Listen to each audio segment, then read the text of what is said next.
This is The Gorge. This is a podcast where my friend Sara and I gorge ourselves in overanalyzing a game or game-related topic.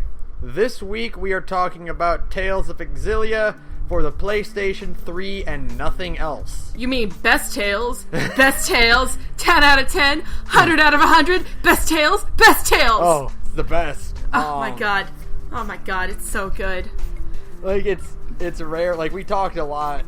I mean, for a game we talked about Abyss a lot, and we talked about Vesperia as our longest podcast. Yes. But all of those games, like... pale in compare. Now...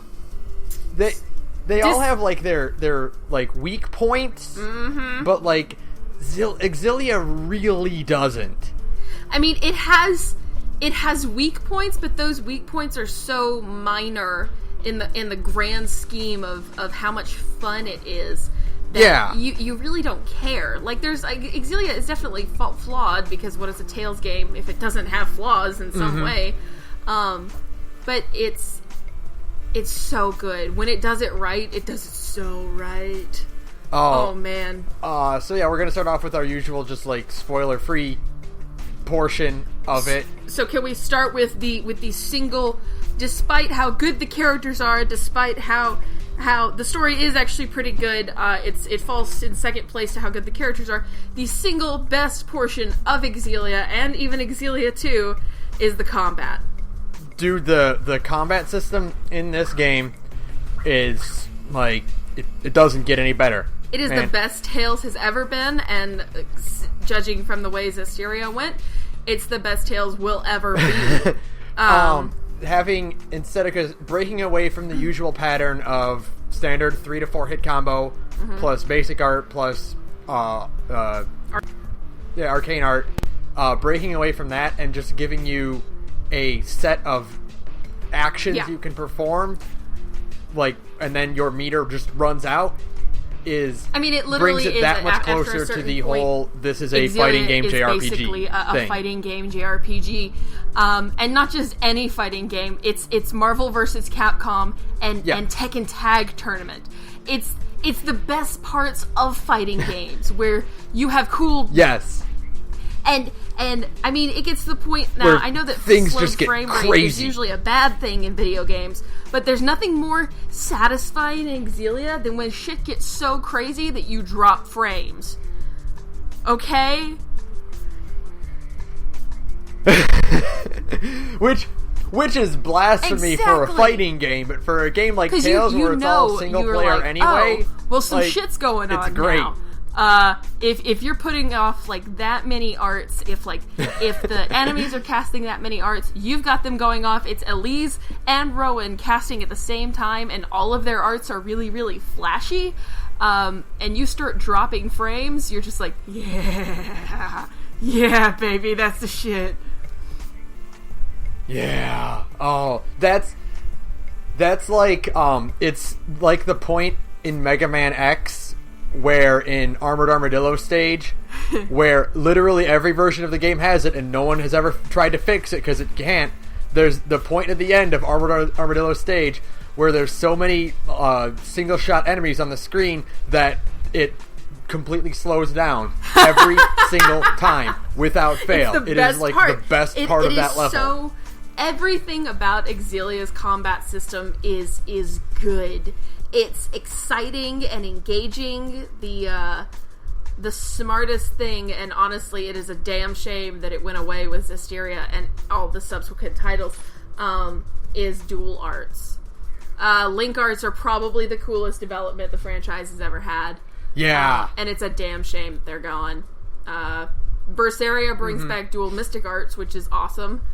Yeah. But it's just not the same. I mean, Link arts are just the coolest. They are cool. They look cool. It's really not. They feel cool. You've got that cool thing where, we're going to be saying cool a lot, where, like, you know, they both say the art attack at the same time. You're like, yes! You know? It's so cool! You're like, oh my god, I feel like a badass! And when you get a full chain of mystic arts, Jesus. When you get a full chain of Link arts, and then finish it off with a mystic art, oh my god. I mean, light a cigarette, because you're done. It feels real good. It's amazing. And it's really great. They also have, honestly, I tout this all the time, but honestly, the game has one of my favorite level up mechanics ever, where you get to pick your stats, and I love the sphere grid in Final Fantasy X. You'll go to your grave defending the sphere grid. I adore the sphere grid. It's awesome. Because instead, most RPGs have it, you get a bunch of experience, and then you get a level up. Well, all your stats go up in one big chunk. But what makes Xillia and Final Fantasy X great is that it's not, one big chunk. It's a and you get steady, to determine how it progresses, increase, which is awesome. As you progress. Right, exactly. You get to control that. You get to put your points where you want them to go. Oh my god, and right? plus it's also just really satisfying to see all those rings cool to be able fill up, and you're just like, scan and see, like, well, this is what I'm prioritizing, and this is what I think, so and so, I think Alvin should, of course, he's made for tanking, and Elise is made for casting, and so it's cool to be able to kind of tailor things the way you want them to go. You can stack, or like, okay, well, what am I going to need now? Right, yeah, instead of being kind of at the game's mercy, which is awesome. And just, everything about Xillia's systems are so solid. They finally included a mechanic for fast travel that isn't bullshit. Mm-hmm. Or it's just God. Regular old fast travel. It's just fast travel. Click a button and go. Amazing. To the point where I keep forgetting it actually exists, and I'll be like, I gotta walk back to this town now. Okay, well, wait a minute. No, I don't. No, I don't. I can just click the button and I'll be there now. And they even do the smart thing to where, like, they make sure you can't miss, like, story beats. Yeah. Where they won't let you travel to anywhere but certain areas. If they're like, no, you're still in the middle of the main quest. You've gotta go here. Like, so they don't make you waste time. Like, they don't just disable fast travel. Yeah. And make you walk back to Shandu or whatever. They're like, oh no, you can still fast travel, but you've got to go in through a certain door. Yeah.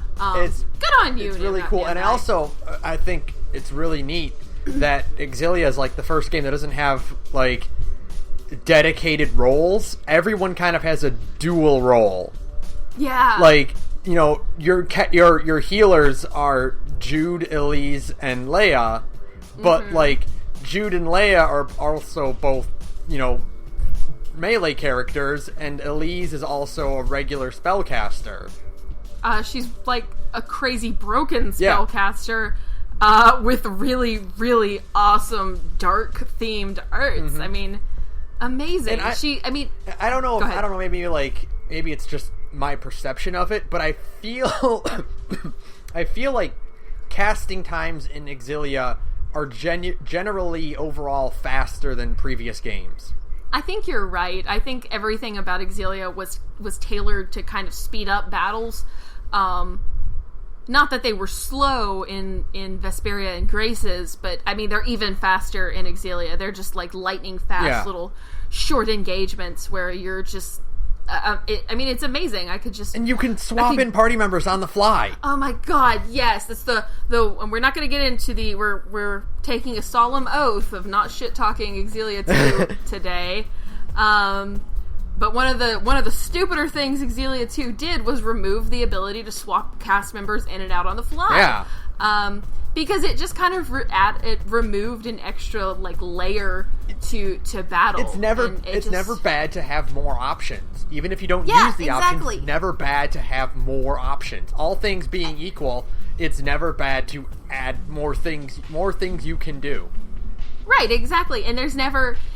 It's always a good idea to encourage players to very easily experiment with new play styles. So there's no hassle of... I know me. I somehow have a mind like a steel trap and the memory of a goldfish at the same time, where I will think in the middle of battle, I should use so-and-so more. And then when I actually get out to the overworld, I forget to switch them in. And then, but then you can just tap them in at any time.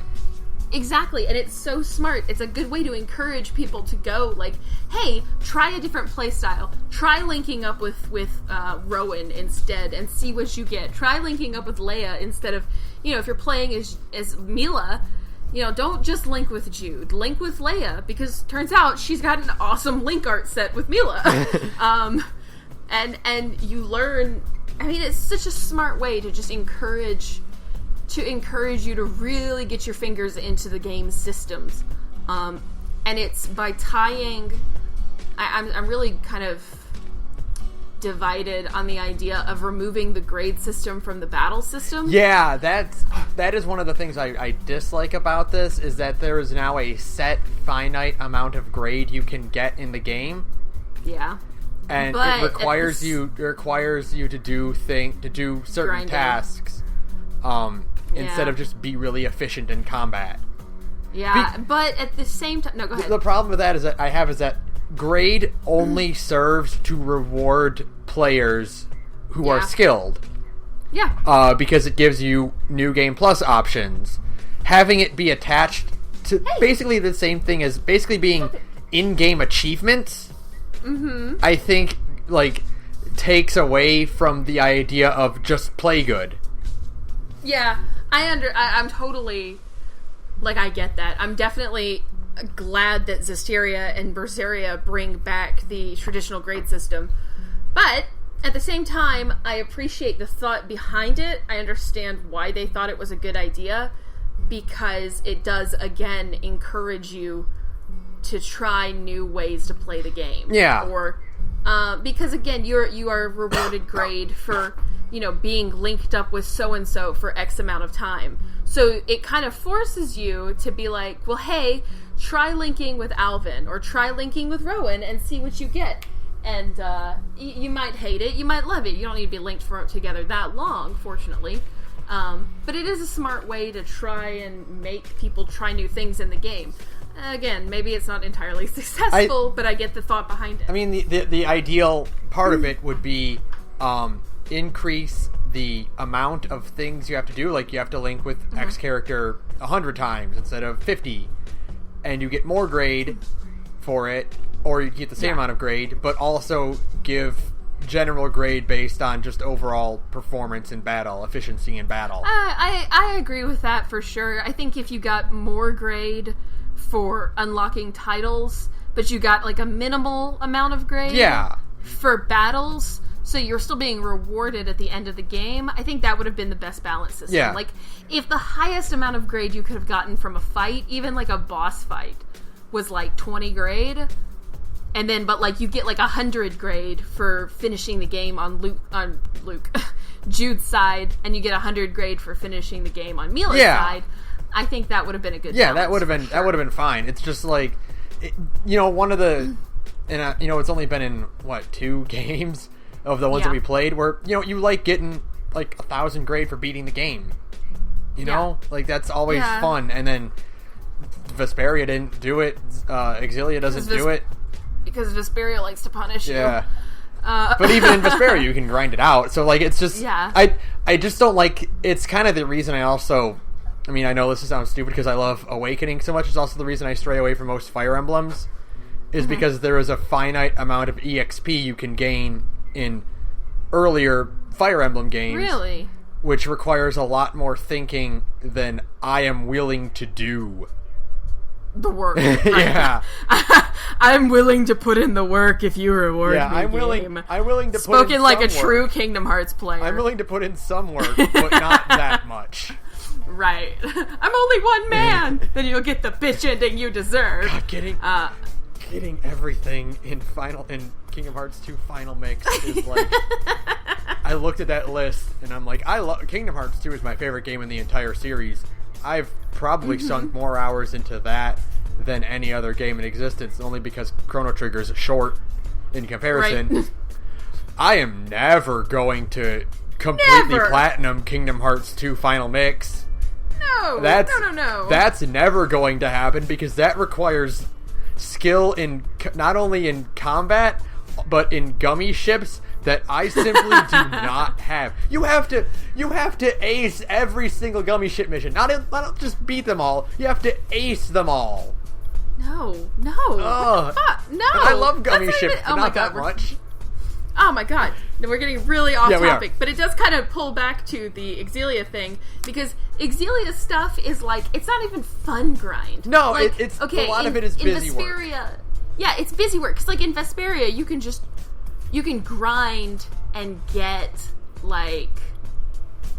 What am I trying to say here? Like, you could grind with the blah blah blah tidal wave and you get your necessary grade. In this, you just have to keep initiating fights. It's the difference between, like, in Vesperia has an exploit, whereas Xillia has grinding. Yes, exactly. Like, there's no way you can cheat the system to get more grade. It's a binary. Did you do it? Yes, here's your points. No, you don't get any points. And I guess that was a reaction to the Vesperia blah blah blah tidal wave, but whatever. But you know, in a meta sense, like, finding exploits is fun. That's why speedruns exist and why Pan and Coic is the best thing on YouTube. Right? Yeah, I understand, but from like a game dev like perspective, it's like, well, we accidentally made the game too easy because we weren't paying attention to like how this thing interacted with this thing, and oh shit, you can use the blah blah blah tidal wave exploit on the final boss, and I did. You better believe I did. So I guess I see why they did it. Yeah. But at the same time, it wasn't exactly a great decision, and I'm glad they went back to the old grade system in Zestiria and Braziria. Yeah. But we're talking about how much we love Xillia, because it's really damn good. Everything about the Xillia just nails it. Oh my god. And it's beautiful. I mean, it's probably my favorite Tales world. Without a doubt. Really good looking world. It is. Vesperia's comes in second place. Because I think that's your favorite, you've said. It's my favorite, like, overall design game. Yeah. Like, Xillia is my favorite game to play, but right. I think Vesperia just looks better. I feel that, for sure. Like, I totally get it, because Dawngrest is amazing and all that.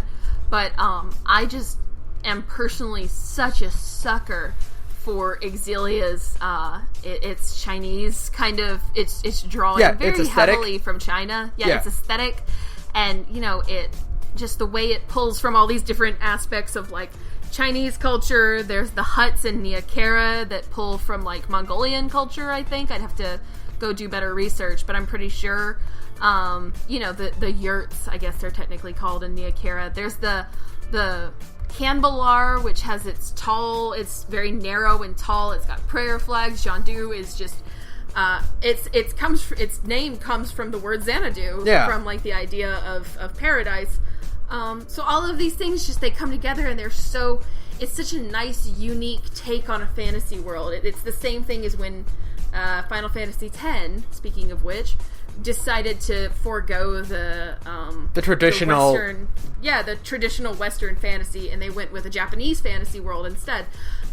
It felt like a nice departure from that as well with Xillia, to have this very cool, very heavily Chinese mythology inspired game world, and then that was just so beautiful. And as an overall like design choice, Xillia is the first game to use fully animated models. Oh, I know. In-game. And they're so good. It's the first one to break away from the text bubbles.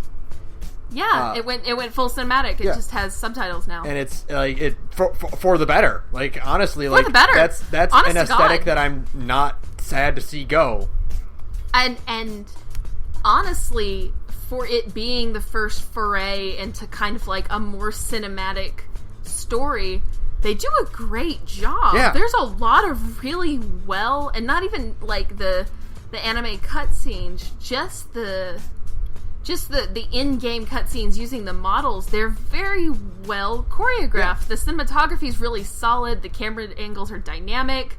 And you get a really good sense of the action even when you're not doing the fighting, and it's like, you know, fighting on screen. It's just really cool. I mean, it's done so well. We are so far past encountering Legretta in the canyon. Oh god, you mean the cringiest part of that fucking train wreck of a cutscene. Oh, that slow ass tear reacting to something that happened 5 seconds ago. That 10 frames a second cutscene. Ooh, you love it. Oh, we are so far past that. Like, oh. Thank fucking God. Because it was fucking awful. And I mean, Xillia really does keep the quality going the whole time. It is very consistent with that. And I mean, it's just so appreciated. You know? It's just such a nice upgrade for the series. Totally. And the models are amazing. They look great. I mean, they look great. They look so expressive. Good. They're animated well. They have a lot of like dexterity and a lot of articulation in them. And they're anime as shit without coming across as like creepy or doll-like. Yeah. Which was a huge step down for Zestiria. Yeah, you know what? Yeah, you're not wrong. Because those models are just really off, and we won't talk about that right now, but there's just something about Zestiria's models, and I'm really glad they went away from it for Berseria, because there's something wrong with Zestiria's models that I can't put my finger on. It's a little, there's something there that doesn't quite mesh.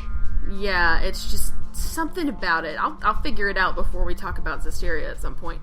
But, I mean, everything about Xillia's upgrades from the previous titles was just so necessary. And so good. I mean, just, it was great. It was great. Like, in all honesty, like, play either Symphonia or Vesperia. If you haven't played a Tales game, play one of those first. Yeah. And then, if you want another rock-solid video game experience, go straight to Xillia. If you want another great storytelling experience, go straight to Abyss. And then play Xillia. And then play Xillia, because Xillia's story is the weakest. Not the weakest. It is the least impressive.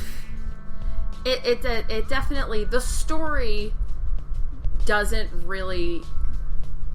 Its characters are cooler than its story. Yeah, it is the best, but I would not recommend it as someone's first Tales game because you can't go back. Yeah, you need. It's one of those things where like. You need to play a previous one so that you can more fully appreciate what Xillia does for the franchise. Yeah, and because Xillia is very reference heavy. Yeah, Xillia also like in its gameplay, it very much assumes you have played a Tales game before. Yeah, absolutely. And it has a lot of throwbacks to old Tales games that you just won't get. Yeah. If you play Xillia first, you'll be lost sometimes. There's a lot of the I mean, I know that the enemies in Tales games are a recurring thing, but it's just something about like all the little like item descriptions and shit like that in Xillia are very reference heavy, and so if you've never played another Tales game before, you'll be fucking lost. So yeah, like play like Xillia should be your second or third Tales game. Ideally your fourth. Play all the other ones first, so then you can just really, really appreciate what this game does for the entire franchise, really. And which is astonishing. It is. I would definitely say it should be your third or your fourth Tales game. Despite the fact I will go to the grave unless Berseria just knocks it out of the fucking park. Xillia is without a doubt the best game of the series. Yep. And yet, I mean, there's a lot about its story writing that's really weak, and yet it thanks to the strength of its gameplay and its characters, which we'll get into when we get out of non-spoiler central. But the strength of its characters are really what you're there for, and its gameplay. You're there for the characters and the gameplay, which is what you're always here for when it comes to Tales games, frankly. But this is where they really push it to they're most likable. Yeah, absolutely, without a doubt. Whereas Abyss has the least likable cast, and they become very likable, Xillia has the most likable cast, and they just get more likable. Yeah. You know? They just get more. So, yeah, I mean, it's an amazing, it's amazing. Just the upgrade. Yeah. You know? Oh, yeah. So I will now get into storytelling and spoilers. We're getting into spoilers central. So, I don't think I have anything like non-spoilery else to say that could sell you. Sell somebody on Xillia. One thing I can say to sell someone is that you can literally. I think I said it in the Symphonia cast, but like you can turn Jude into Ryu. Yes, you can turn Jude into Ryu. Oh, and you can turn Mila into the god she is, because once you get midair casting and double jump for her, Oh my god. Oh my. The first time I pulled off a mid-air Thunderblade, I had to put the game down and, like, walk away and breathe. I was like, that's the coolest thing I've ever done in a video game ever. I just, like, had to, like, stop and just, like, really take it in, because I just cast Thunderblade in the air. Mila, like, she jumps up and she stops, and the cool magic circle thing surrounds her, and she's just like, Thunderblade! And it's the coolest fucking thing you've ever seen. Oh, right. It's so good. It's so good. This game is pretty. Oh, it's so good. The game's pretty. The game's real pretty. But okay, let's get into Spoiler Central. So if you haven't played Xillia at this point, turn this off. Go play Xillia. It's real fucking short. It won't take you long. I beat it in 18 hours once in a sitting. And that was watching all the cutscenes. So yeah, go play Xillia. We'll still be here, probably. Yeah. But if you have played it before, keep listening. So we'll start off with... I'm up in the air because they're both... Mm-hmm. We usually start with the protagonist. But they're both protagonists. Which one do we start with? We start with the one that you should start playing the game with, ideally, and that's Jude. Okay. Because Mila's... We'll get into this in a second. Mila's plot line is just as important as Jude's, but you miss a lot of the more dramatic story points if you play Mila's first. You straight up miss a big chunk of Wahapa. Oh my god, yeah, you miss all of the emotion, like the massively emotional part of the end of Act 2 or 3, whichever one it was, because the acts in this game are really nebulous. Yeah. I don't know when they start and end, but we'll start with Jude, because you should start Xillia with Jude. Jude is easily, of course, like I mentioned, he's my favorite character to play as. Right. As far as protagonist goes, he's like, it's really hard to place him for me because I like Luke. He doesn't have the exact amount of growth that Luke has. Mm-hmm. He's not quite as cool as Yuri is, but he has more growth than Yuri. And he's not hard. He's also like not as fun as Lloyd, but his maturity is slightly more interesting than Lloyd. It's more refreshing. Yeah, Jude is like this weird amalgamation of a lot of different character traits, and sometimes it works and sometimes it doesn't. Sometimes he just comes across as really boring. And then toward the end of the game, he kind of really comes into his own when he punches God in the face to bring his girlfriend back from the dead. Fucking awesome. Which is like a massive spoiler, but we're in Spoiler Central now, so we can do that. He's just like, he's a very, I guess, relatable character. Mm-hmm. In that he's kind of one of the first. Well, I don't know. He's not really the first, but like he's a protagonist that like really. How do I put this? He goes along with what's going on with him, but like he does it in a way that he like completely understands that what's going on is he's punching way above his weight class. Yeah, he knows that he is deeply in over his head. And he's just kind of going along with it. And there's a lot of things about Jude's character that I can relate to. Of course, the train goes by while I'm recording. Whatever. There's a lot about Jude's character that I can relate to. Like, very, he's indecisive, and he's just very... He doesn't really know what he wants to do with himself, and he sees Mila as this person who can be like... who can give him a purpose, for better or for worse. And because of that, he is very relatable. He does come across as kind of bland sometimes. A little, like, here and there, you get kind of him just being, like, the generic guy. Yeah. But, like, overall, he's a very much needed part of the cast. He's the straight man. He proves that he is worthy of being a protagonist in the game. Yeah, by the time the game is over... He's definitely come into his own, and he feels a lot more mature than when he started. Mm-hmm. He was already a pretty mature little kid. Yeah. I mean, he's 15. And he does really... have a chance to grow up and come across as being a completely different person by the end of the game. But he still feels like himself. Yeah. He's still mature, and the more kind of, whereas Mila is like, let's just get this shit fucking done. Jude is more like, no, wait. We should probably think this through before you get your legs blown up. Before we get this shit done, let's talk about how we're going to get this shit done. Get this shit done. Yeah. And it's pretty cool. Plus, he's just really, really fun to play as. Oh my god, yeah. He's just really, really fun to play as. His snap pivot is one awesome. one of the more dope fucking things in this game. And the first time, the tutorial fight that's in every Tales game was like, hey, do a backstep to avoid this guy's thing, and you're gonna do something cool. I was like, okay, game. And then I did, and he teleports, and I was like, oh! Once you get, once you're able to pull him off consistently, it is a literal game changer. Oh, absolutely. It makes, for one, my god, does it make one-on-one battles a whole hell of a lot easier. You're done. Oh my Gone god. are the days of free running around the enemy's back. Yes. You can now just, if you're patient, and the game rewards patience, you can just jump back and get around him easily. It's so great, especially with an idiot like Ivor, who telegraphs all of his moves before he does them, and you can just be like, nope. This last playthrough I've been playing, when you fight Ivor after Mila gets her legs blown up, I don't think he hit me once. Yeah, you can sidestep everything he throws at you. It's great. It's awesome. It's amazing. It's so handy, and I wish it was in every Tales game.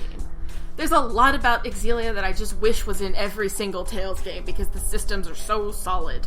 But we gotta change them up every time, don't we, Namdai? I'm gonna... The only thing I really, really strongly dislike about Jude, I hate his outfit. You hate his outfit? I absolutely hate it. Really? I think he looks terrible. I couldn't get him out of it fast enough. Oh my god, that's hilarious. I'm really ambivalent toward it. I didn't realize you hated it that much. I think it looks terrible on him. Oh my god. Why? Is it just because it's so kind of like clunky? It's because for one thing, he's wearing it doesn't look like anything else anyone wears in the game. And I get he's a protagonist, he should look special and unique.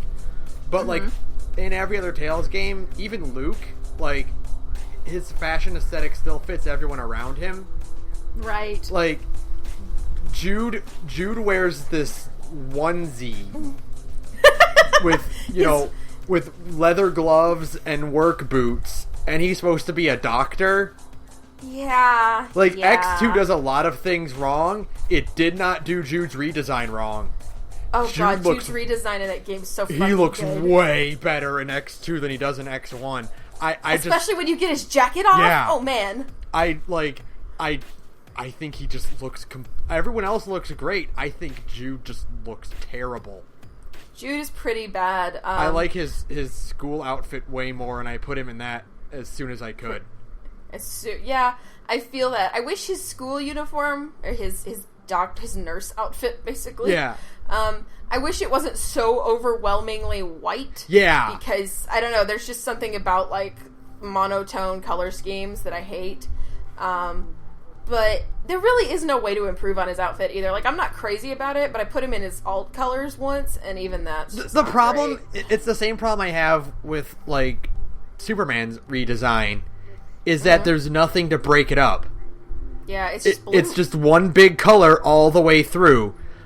If his pants were a different color, or if he was wearing a jacket and his pants were a dark gray or something, it would be way better, but it's all just one uniform color with nothing in the middle to break it up. It's pretty bad. And the funny thing is, he is wearing a jacket. You just can't really tell. Yeah, because his pants are the exact same color. I know! It's so bad. It's so bad. And the thing is, the more I think about it, the more you convince me you're right. The more we do this to each other a lot, where we talk each other into, hating or loving something. Natalia. But, the more I think about it, because it is so just, awful. And the deal is that his model does not do it any favors, because as much as we've been raving about how great the models are, something went stupid in the model for Jude's jacket, because it looks really thick at the collar. Yeah, it looks like I don't know fur why. Trim almost. It just looks like his jacket's like 8 layers thick or something. Yeah. But Alvin's is like very like svelte, and I'm like, what happened? What happened? But he just, his outfit is pretty bad. I'll give you that. It doesn't look good for him. It's not good. It's not good. You can't, like, he's weird because, like, when you look at everyone else in the cast, you can kind of tell what they are. Like, Rowan is clearly wearing a fancy fantasy butler outfit. You know, Leia's wearing a late girl kung fu type outfit. You know, very Chinese influence, and, like, you can tell that she is a martial artist. Like, you look at Jude and you're like, what do you do? Space mechanic? Like, he's wearing a jumpsuit. Who wears a jumpsuit? Space mechanic. That's awesome. Yeah, it's not great. And I have a kind of an overarching complaint with pretty much the whole cast design aesthetic. As much as I love the game, my one little niggling point about the cast design is that none of them really fit with the rest of the world. Yeah, none of them are wearing what everyone else in the game is wearing. But like a unique kind of take on it. Yeah. You know, because again, they're main characters. They should have their own cool outfits. Yeah. Something went wrong, though, because, like, we'll get to the Chimeriad, because, the Chimeriad. But the Chimeriad... They look like they're from a different game.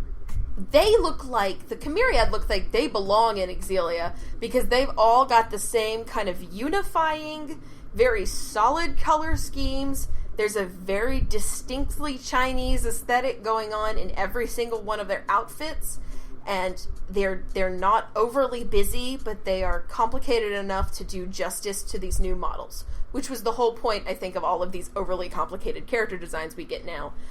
They're like, we've got fancy models, we can do fancy shit like this now. It works with the Chimeriad. The rest of the party, it kind of falls apart. Yeah. And some are better than others. Like, Rowan is very, very solid, and Alvin is good. Mila and Jude are the two weakest, and then Leia and Elise are good, but not great like Rowan. Yeah. But Jude's is probably the worst offender for sure, because there is not a lot to kind of make you go, yes, China. Yeah. You know? Oh, like he China. belongs here. Yeah, sure. He definitely... I don't know what's up with his space boots. Like, his moon boots? Yeah. I don't get the moon boots, man. It's just like everything else about Jude is like really great. Like, he's a very fun character. He's got a lot of snark to him, and I love a good protagonist that is very clearly like the underling of the party, but he is not happy about it. Yeah, he's the one who's got to put up with everybody else's shit, like, a lot. God bless him. Yeah. And, yeah, it's just kind of like... But he's not my favorite protagonist by any leaps and bounds, but he's very necessary to the game. Mm-hmm. He's a very good protagonist. Right. Now, on the other hand, the other protagonist in this game is the best protagonist in the fucking series. Mila is goddamn amazing at, Mila like, is everything. literally God. Mila is literally God by the end of the game. She's God. I mean, Mila is God. Holy shit. How fucking cool. How fucking cool is Mila Maxwell? She's awesome. Like... How fucking cool is Mila Maxwell? She's like, you know, all the best parts of, like, Yuri Lowell and Kamina. She is. She's basically like a Lady Kamina. Yeah. Poor outfit choices and all. Oh, and unfortunate death. Yeah. I just made myself sad. Where she's just like, fuck it, I'm gonna do it. Oh, God, help me, Jesus God, I could just talk all day about this girl. Because the moment I knew I was going to love Mila Maxwell until I was in the grave, and even then, I'd probably get to, like, the gates of heaven and be like, excuse me, St. Peter, have you heard the good news about our Lord and Savior, Mila Maxwell? You know? I really, the moment when she gets her legs blown up is probably... It was life-changing. I said a little... I crossed myself and said a little prayer right there because I had found my savior in that moment. Just the fact when she gets blown up and she still comes flying out of the smoke and she's like, I'm gonna fucking kill you! And then she gets blown up again and that's the only thing that can stop her and she makes the villain, like, pee himself a little... is amazing. I don't need legs to fight you. The part where Jude and Ivor are being little bitch babies and trying to fight each other at the port, and she's literally crawling away. Yeah, because she's going, like, I have shit to do. I don't need this. I have shit to do. And she's crawling away, and they're both like, we're fucking idiots. God, how they're cool like, is Mila, she? you literally can't actually do that. And I mean, she probably would try to crawl all the way to Fenmont to try and fuck up Noctigal again and get killed. But she would try to do it, damn it. I mean, that is just... She's great, man. Like, it's hard to pinpoint, like, the best moment of Mila because all of her moments are the best moment. Oh, her moments are amazing. The fight in the Coliseum where she gets to do all that cool acrobatic shit and it's, like, proof that her legs work real fucking good now. And the fact that she, you know, as soon as she gets her legs working, she's like, hey, giant worm motherfucker, let's fucking go. Just the fact that she's got, like, inspiring lines to every member of this cast. She can just say exactly what needs to be said, and they're all just like... You could call Tales of Xillia Tales of the Mila Maxwell fan club, and nobody would dispute that. Because it's pretty much what it is. Like, she is the de facto leader of the party, without a doubt. Oh, like, without a doubt, 100%. And she's so cool.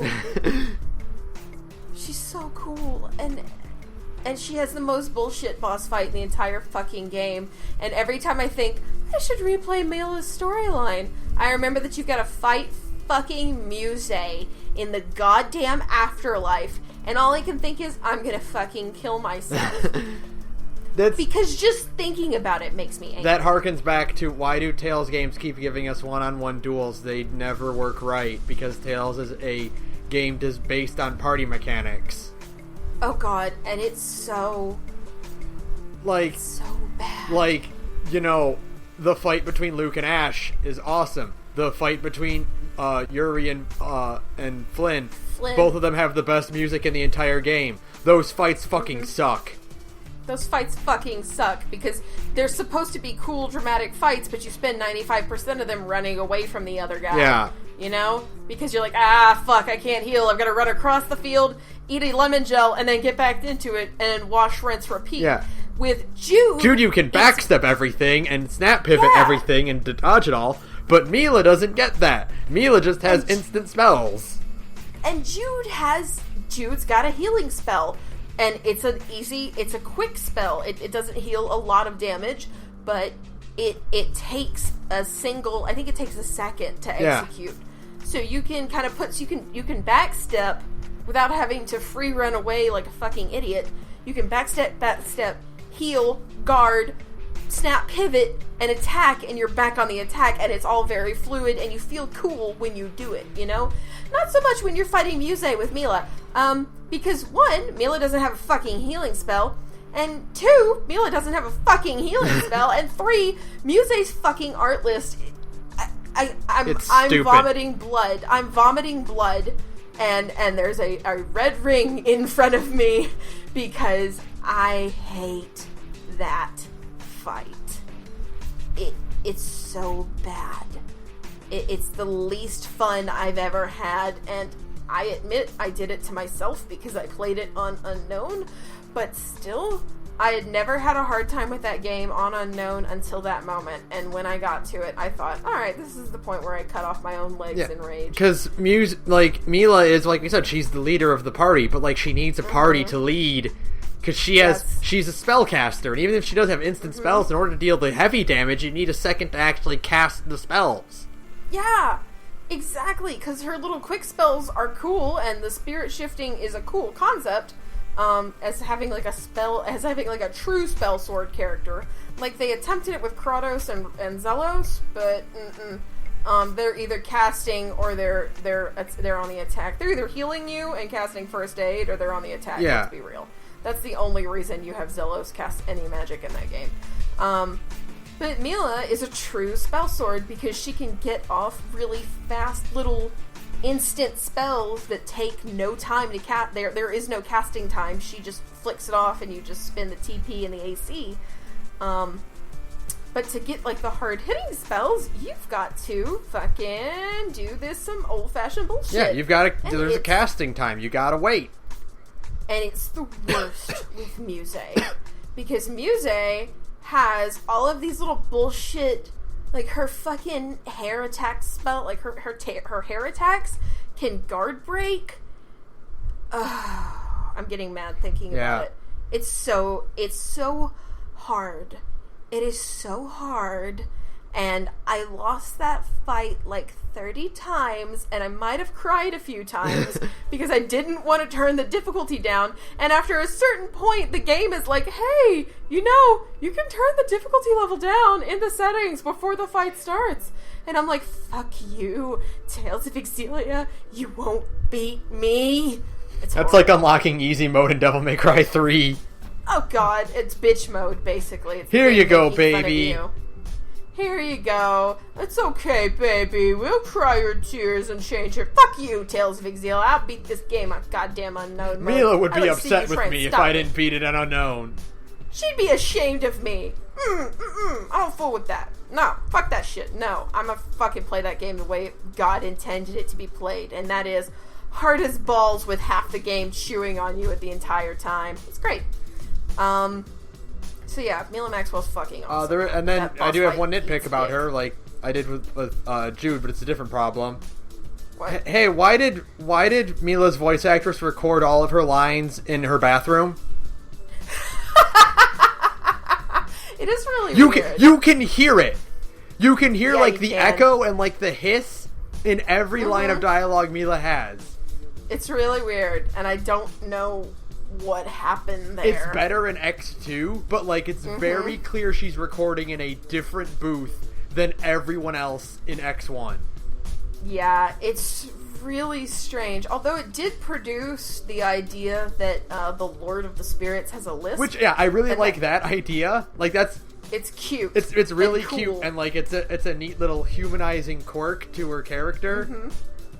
But it's like you can tell the audio quality is just different for every line. Noticeably different. Yeah, it's not good. And I'm just like playing the game for the first time. I'm like, why does she sound like a Red versus Blue character? Am I listening to Rooster Teeth right now? No, actually, you're playing a Tales game, kid. But like Mila's it's weird. You know what? And I also, those are some of my favorite jokes. Like one of my favorite like style of jokes is like when the godlike figure gets a human body, and they're just like, "What does this do?" with their own body.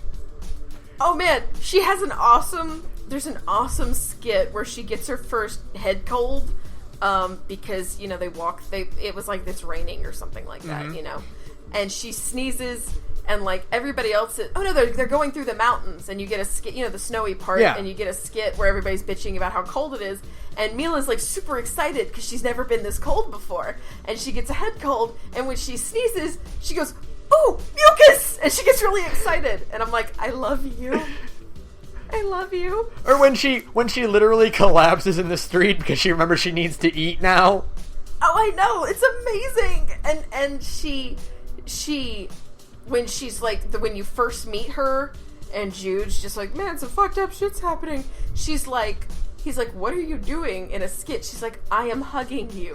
Humans like to be comforted with the act called a hug. And you just imagine this godlike woman giving a very confused 15-year-old a hug, and he's like, why are you doing this right now? Or when they like the first time they ever meet, and Mila drowns him for a while because she forgets that humans need to breathe. Yes! Oh my god! And just, what was the other one that I thought was just so funny? Oh, when she's like, I'm the Lord of the Spirits. And Jude is like, how do I know? And she's like, well, you don't exactly have an ID card for being Lord of the Spirits. Yes! I was just like, oh my god. You're like, oh, it's this kind of game. It's this kind of game. And they do it so well. Like, sometimes that alien, in quotation marks, character in a human world not knowing what's going on, sometimes it can be kind of grating. But they do it really well with Mila because it's just really funny. Mm-hmm. I mean, it's just genuinely funny the whole time. It's because she's not embarrassing herself. Yes. She's just really funny about it, and she's really excited about all of it, too. She's just like, human bodily functions are amazing! and it's really, really funny. Just because she's so enthusiastic about humanity. And that's because she's actually human, but we'll get, Mila, I love you. She's so cool, especially when you realize that she's been a human this whole time. She's not actually God. She's just a people with, like, the aid of the spirits, but she's just a people. She's just a person. And she's a decoy for the real God. And who is Van? Who is an asshole, and Van. It's the same thing. And she's just so cool, and she never has, like, a real existential meltdown about it. She kind of has a moment before she dies where she's just kind of like, I don't think I am who I think I am. And then she goes, well, fuck it. I still have a mission to complete. I still have a purpose in life. I'm gonna fucking do it. And, I mean, that's amazing. She's amazing. I ain't got time to bleed. I love her. And I could probably spend... how long have we been talking? Already at 51 minutes? Oh, God! Like 25 of those were on Mila. Oh, God, we should move on. Yeah. I can't help myself. So next on the list would be Alvin. Because he's the next member of the party. Oh, boy, we're going to be here for another 25 minutes. There's a lot to say about Alvin. Alvin is probably one of the more interesting characters the series has ever produced. He is probably the best traitor character. Because yes, for sure. There's never really, like, a point where he's like, I am the traitor. It was me the whole time. Right, like, yeah. Raven gets that. Kratos gets that, Zelos gets it. But, like, there's never a point where Alvin is like, I am the bad guy. It's always just like, I'm up to some shit. And I'm an asshole. And it might come back to the party, it might not. I mean, he has the scene, obviously, where he tries to kill Jude and Leia, but that isn't the same thing. Because it's for a different reason. That is, like, dark. That's, like, the lowest point of his life. Yeah. And holy crap, does that scene feel, like, completely out of fucking place in a Tales game, doesn't it? God, that was just an emotional... that was another moment where I had to get up and walk away for a while. Because, that is such an emotionally intense sequence that I did not, even after all of that fucked up shit showing Muse killing a bunch of people, or the aftermath of Muse having killed a bunch of people, and Mila's just died, and Jude's literally, like, catatonic from how horrible the whole thing was, and then here's Alvin, and you're like, hey, Alvin, what are you doing? Oh, no. Oh, no, he's got a gun. Oh, no. And then it's just this really emotionally raw sequence. They really should not have had the fight, like the boss fight. What? Okay, the boss fight. I thought you were about to say, like, the Leia versus Alvin No, fight. they should have had that entire thing being a cutscene, because I really think that would have punched it harder that you as a player don't have control over this. Yeah, like, for sure. this is gonna happen whether you want it to or not. Yeah, I think, but it's a Tails game, you gotta have your duel fight. But I like that. I think it was Hideo Baba, who's like the executive producer for the series. Baba said that he wanted it to be obvious from the word go that Alvin was and it's kind of one of the things that really annoys me about some people when I see them, that they're playing Xillia for the first time. Like, haha, Alvin's the traitor. Yeah, no fucking shit, Alvin's the traitor, asshole. The point is that he's supposed to be blatantly the traitor, and you're supposed to think, well, what's up with this guy? Why is he so blatantly the traitor? You're waiting for the point where he does the, aha, I was working for the bad guys all along. Mm-hmm. But it never really comes. It looks like it's going to show up, and then it's like, no, not today. JK, it's a lot more complicated there's that one bit in the Coliseum where, I can't remember the exact details of it, but like, where Alvin is, or as Alvin has to go patrol the stands. Oh yeah, because they're looking for the members of Exodus who are supposed to be at this fight. And then when the members of Exodus reveal themselves, and like, Alvin's like, they weren't where I expected. I swear I didn't. They got one over on me. Like, I swear I had nothing to do with this.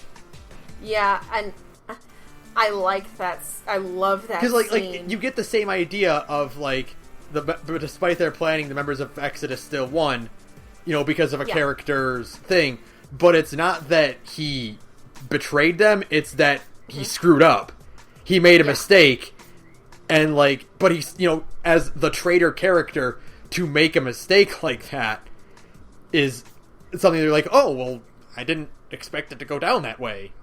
Yeah, because it kind of casts Alvin in a different light. Yeah. He's a bit more, I don't know, he's such an interesting character. Because, like, I love that whole scene because it is such a blatant moment of Mila, like, she says, I'm leaving this to you. I know you can do it. I think that's her line or something like that. And he looks at her like she just said, like, I think she said, I'm trusting you. I know you can do it or something like that. And he looks at her like she just grew a second head because, like, nobody's ever told him that before. And he's so, shell-shocked by it, and it's such a cool moment of just like, and like as a result you can tell like how bad he feels that he did screw up.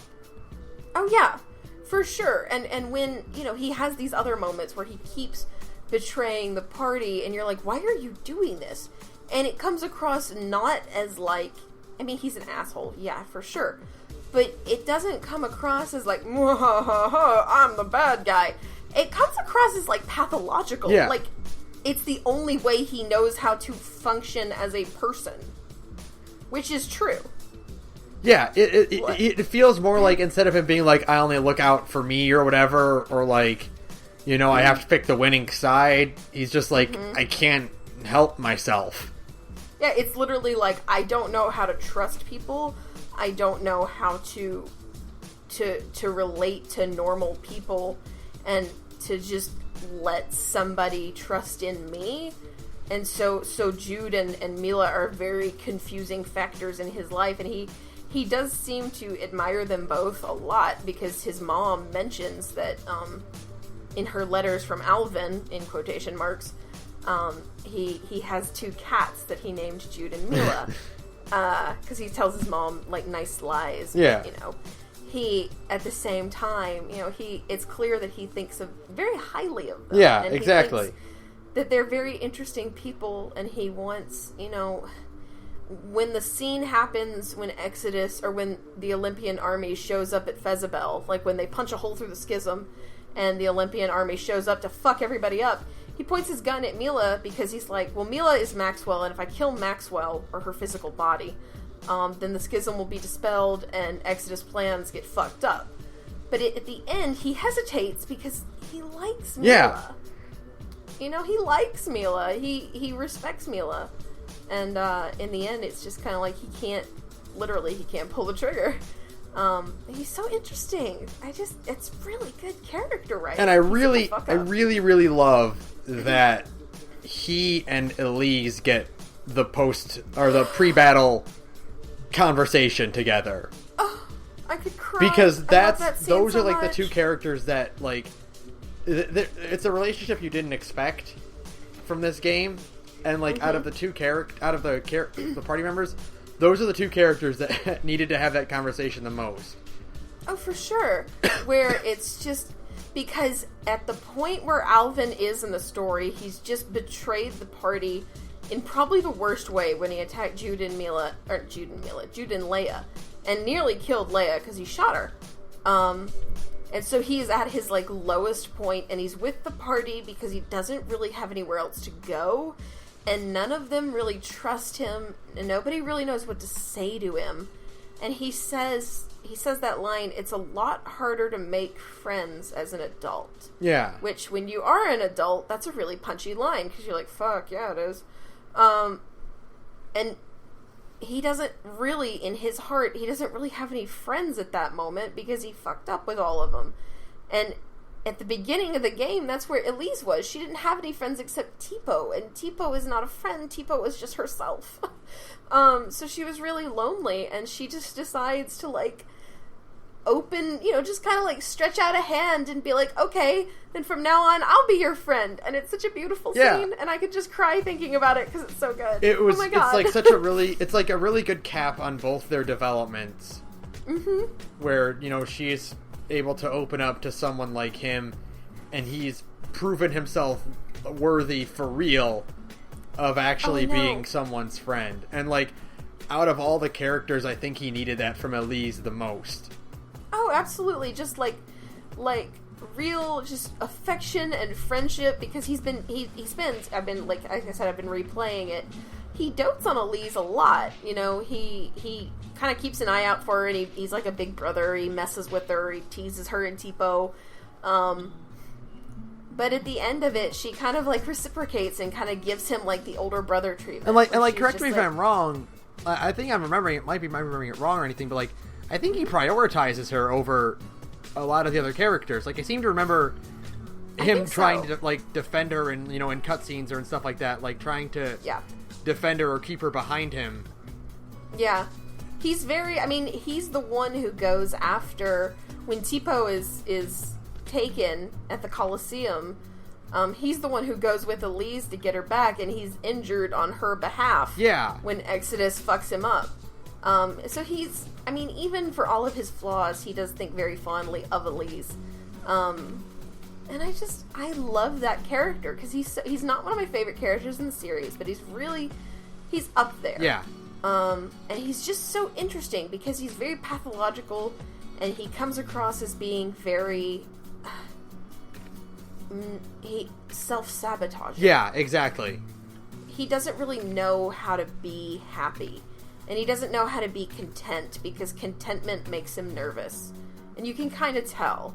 And so his reaction whenever he kind of thinks like, oh, I'm in a good place now, is, well, I should fuck it up in some way, because these people are going to turn on me so I should turn on them first before that can happen. Exactly. He's a lot like a younger, more rounded version of Raven in that regard. Yeah, for sure.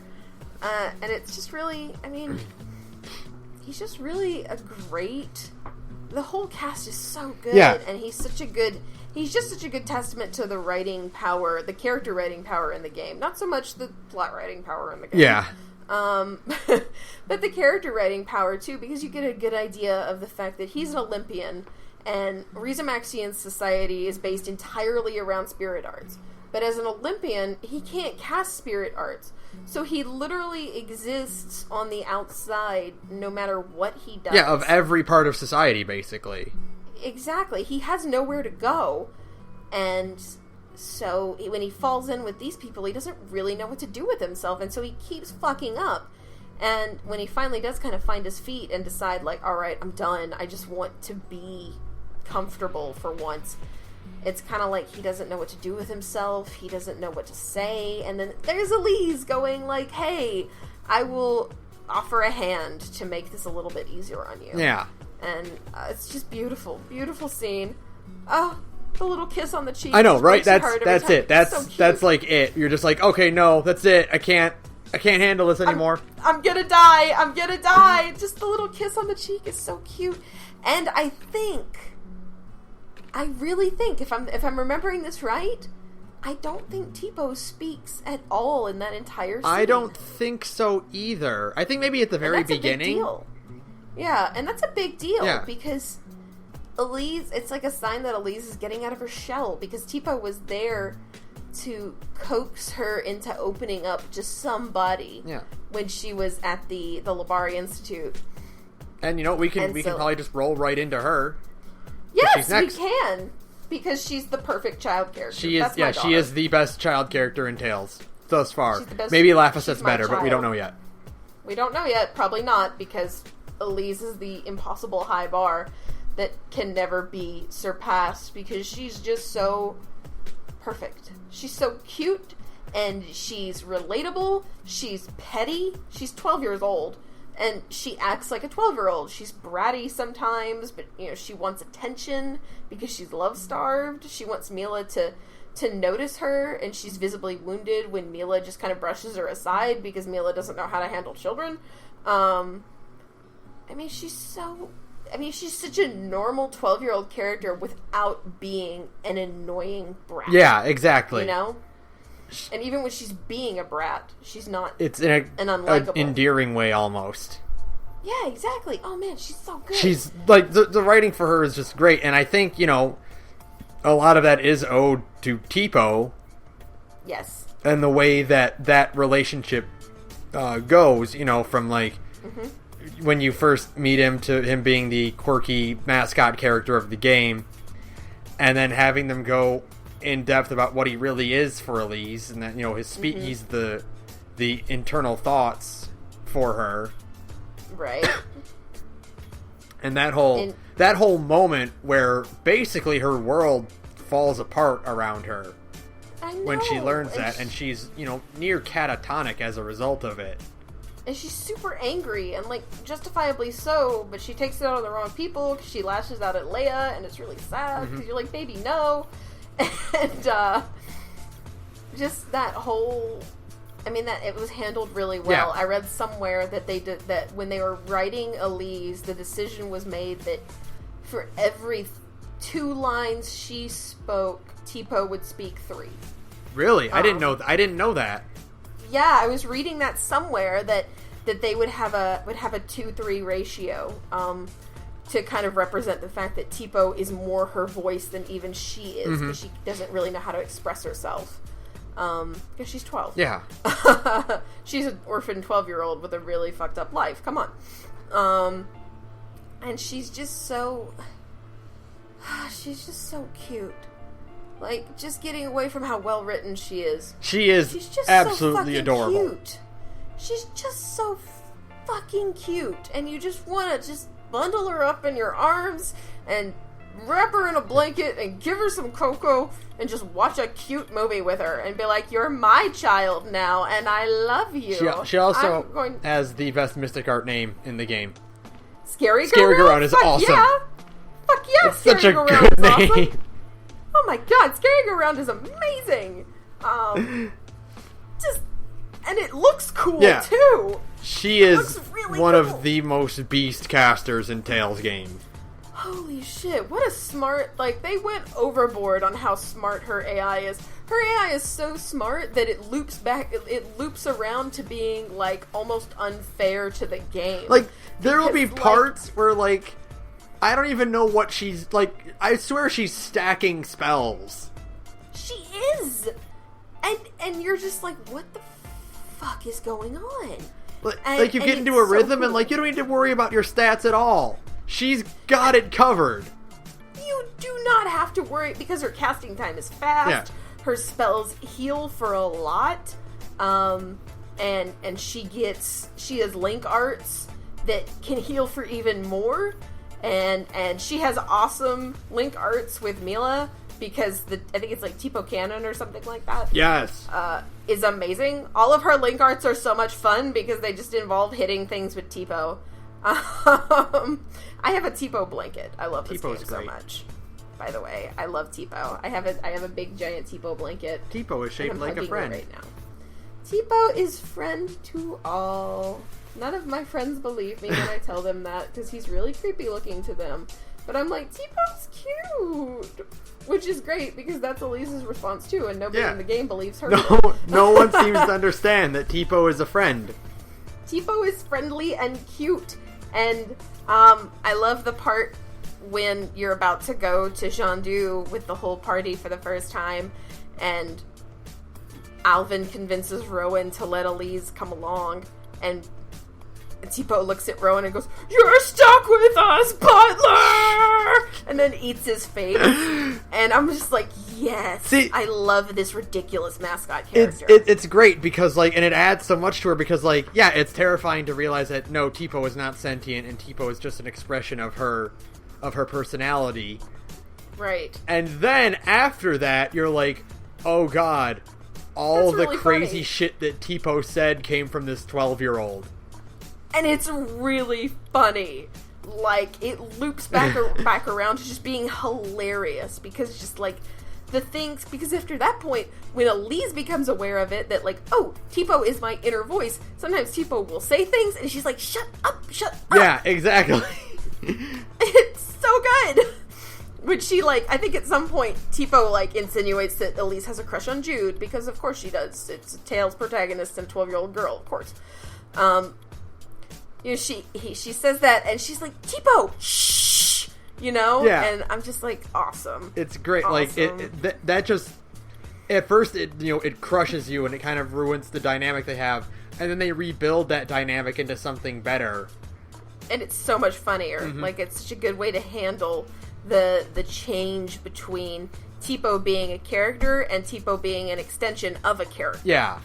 And it's just really fun. Tipo is the only mascot character other than, like, Rapide, who doesn't annoy me. Yeah. You know? Like, mascot characters, maybe it's just, like, I'm too American to get the appeal of mascot characters. I don't know. But in general, I'm like, why is this thing here? And, like, but in, like, this case with Tipo, I'm like, I love you, and I want all of your merch. It's working. It's working. It's working really well. Good job, Nam. And you're adorable. You're adorable, horrifying monster thing. I have a blanket now with his face on it, and every time I put it on my couch, it looks like it's eating my couch. It's awesome. So, yeah, Elise is definitely one of the better characters in Tales games, period. And the best child character, for sure, by leaps and bounds. And just so cute. So adorable. So cute. So cute. I want to pinch her little cheeks, and I want to call her my daughter, and I love the scene where she does something cute, and Mila looks at her and goes, I have the most irresistible urge to pinch your cheeks right now. And I'm like, same, Mila, same. Potent maternal miasma. Miasma. Yeah, exactly. Exactly. Mila understands. And it's like, so, hashtag so relatable. So yeah, man. And then on the other end of the spectrum is Rowan, who is super old and also super awesome. Rowan again, like, just like Elise is the best Tales character, Rowan is the best old man character. Because he's an actual old man. For once, he's actually, like, 65 years old, unlike Jade and Raven. Fucking Raven. And their 35-year-old bullshit motherfuckers. I just turned 28, and you're gonna say that you're fucking old at 35? I'm not fucking old. Fuck you, Tales of the Abyss and Tales of Vesperia. I'm not a fucking old woman. Rowan is old. Rowan is in his 60s. Rowan probably has bad knees, like a real old man. Bite my ass, you goddamn shit games. Rowan is just, like, an incredible addition to the party, because he lives and breathes to troll people. It gets him up in the morning, is like, I get to harass children today. And he's good at it, and he's fun, and he's funny, and I love his moral quandaries, and I love Todd Habercorn. Todd Habercorn crushing it with that role. With that old man voice. Oh my god. Go, wait, what? That's Todd Habercorn? Like, that's, like, the most shocking part is, that's not an old man. No, that's 20-something Todd Haberkorn. Oh man, and he's so good at what he does. He's so funny, and just there's a video out there on Tumblr somewhere of him doing a line like at a convention for somebody's like camera, of him doing a line from Xillia, and it's the funniest thing you've ever seen because he has the best facial expressions when he does it, and I love that voice actor, and I love Rowan Ilbert in all of his goofy glory. And I'm so glad we got a real old guy for once. He's also like, I mean, I love like that first part where you see him where the soldiers come to arrest him, and he's like, your formation is all off, and he gets them into formation, and he's like, good, and then they all just collapse because they fell right into his trap. I know! Oh man, it's so good! He's just like, yes, that was easy. Oh, it's awesome. It's so awesome. And he's so just like, I like his whole conflict with Wingle. I like his conflict with Noctigal. I like his history, even though we don't get it in the fucking game that much. Hey, by the way, holla at Taleslations for being like the most vital resource if you're an Xillia fan, because you're not going to hear a lot of this shit in the fucking game. Yeah, there's a lot of supplementary material for Xillia that's just like, there's no way to get it. There's no way to get it unless you are a fan of Taleslations. And by the way, if you like Tales games, you should be a fan of Taleslations. You should go to Taleslations' Tumblr page or something and tell them how fucking awesome they are, because they're just a bunch of fans who translate shit for free, and it's shit you would never get here in the United States, ever. So please, go tell them how awesome they are. Don't complain when they don't translate something that you want them to translate, because they're doing it for free, because they're good people, okay? Like, don't harass the awesome translators off the internet, because I can't fucking read a word of Japanese, and I would be lost without them. They are phenomenal at what they do. And that is my plug for Translations, because they are literal saints, and we don't deserve them as a fandom. But I think, going back to Rowan, like, honestly, just like, again, like, as aesthetic wise, like, I love musical fighters. Oh, I know. Like, the fact that he holds his rapier like a conductor's baton is the coolest. Have you played as him? Like, have you ever like tooled around and played as him? Yes, briefly. His art tuning is, one, incredibly broken, holy shit, and two, is super fun, because it adds an extra level. Again, extra options are never a bad thing. It adds an extra level of interactivity with the arts that I love. I love that you can, if you time your button presses right, you can shoot out more fireballs. You can manipulate, like, he has the, not Ground Dasher, the one with the boulder, whose name I can't remember right now. But you can control the trajectory of the boulder. Oh, that's awesome. And all sorts of cool things like that. There's just different little, every art has a different gimmick that is related to the conductor part of his role in the game. And so you can just do all these little fun things, like I can't remember its name again right now, because I've been talking about all this other shit. He has the cool magic bell spell. Yes, I know what you're talking about, though. The giant bell. Yeah. Where you can, again, if you're playing as him, you can control the way the bell swings using the controller. Stuff like that. It's so cool. Fucking rad. He has such a good gimmick, and because of that gimmick, he's also super broken. If you want to see some wild-ass shit, look up Omega Evolution's, like, crazy-ass unknown playthroughs where he's playing only as Rowan. He's literally not using anybody else to fight, like, the bosses in Xillia. And they'll blow your fucking mind, because it's just so completely off its tits. It's just like it's completely insane. You know, and good on, like, he's also that kind of character. Like, I love it where, like, we got the same with Jade, where, like, early on, where, like, Jade is, like, over-leveled, right, when you get him. Right. I really love that, like, again, like, Rowan is the conductor, and he's been at this for years, that his brokenness in story carries over to the stuff you can do in-game, and that he really does, like, he feels like a more refined caster, just, like, playing as him, than he does over Elise and even Mila. Mm-hmm, like, for sure. Because, Mila, despite being God, can't manipulate her spells like that. No, for sure. Because she's relied on the Four Yeah. for all of her life to do, like, the heavy lifting in battle, as it were. Yeah. So, like, her actual spells are not that refined to the way that Rowan has, because Rowan's whole life has been about refining his arts. It's power versus control. Like, yeah, Mila exactly. will just dump a ton of fire on you, but Rowan will wrap it around you and trap you in it. And it's really fun and satisfying when you're actually playing the game and conducting these arts, and you're just like, oh, I can just, if I time my button presses right, I can spam Fireball 8 times in a row with the TP cost decreases with every subsequent cast. So you can just, all sorts of fun things because like that. It's always really annoying when you're playing a JRPG and you get the guy who's like, I have been a mercenary for 20 years. I've been doing this my whole life. And he's level 17. Yeah. But having characters like Rowan or Jade who are like, here they are, you can see it in their gameplay that they're really good at what they do. Yeah, and for Rowan, the fact that he is at party level is easily explained by the fact that he's been out of the field for like 5 or 6 years by the time you meet him.